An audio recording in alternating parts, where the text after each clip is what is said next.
ใครกำลังเจอปัญหานี้บ่อยากสั่งเครื่องออนไลน์ในแอปคูปังหรือแอปต่างๆอยู่เกาหลี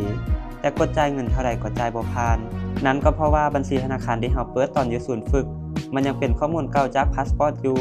มื้อนี้ข้อยสิพาทุกคนเดินทางไปอัปเดตข้อมูลบัญชีให้เป็นปัจจุบันเพื่อเฮ็ดให้บัญชีใช้จ่ายออนไลน์ได้การเดินทางของเราในมื้อนี้ใช้ทั้งรถเมล์และรถไฟเด้อจุดหมายปลายทางของเราคือธนาคารฮาน่าสาขาอันสันเป็นหยังต้องมาสาขานี้ก็เพราะว่าสาขานี้เพิ่นมีล่ามคนไทยเฮ็ดให้การสื่อสารแม่นง่ายขึ้นและบ่ต้องย้านเรื่องภาษาเกาหลีเลยสำหรับไผที่จะมาอัปเดตบัญชีฟังทางนี้เด้อสิ่งที่ต้องเตรียมมาให้ครบคือ 1. พาสปอร์ต 2. ใบกาม่า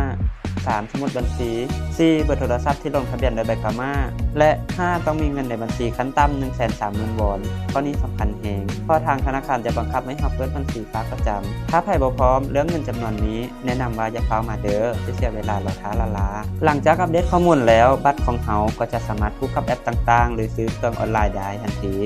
หวังว่าคลิปนี้สิเป็นประโยชน์ให้กับเพื่อนๆแห่งงานที่มาใหม่เด้อใครที่มีคำถามหรืออยากให้พาไปใส่อีกคอมเมนต์บอกกันได้อย่าลืมกดไลค์กดแชร์เพื่อเป็นกำลังใจให้เราเฮ็ดคลิปต่อไป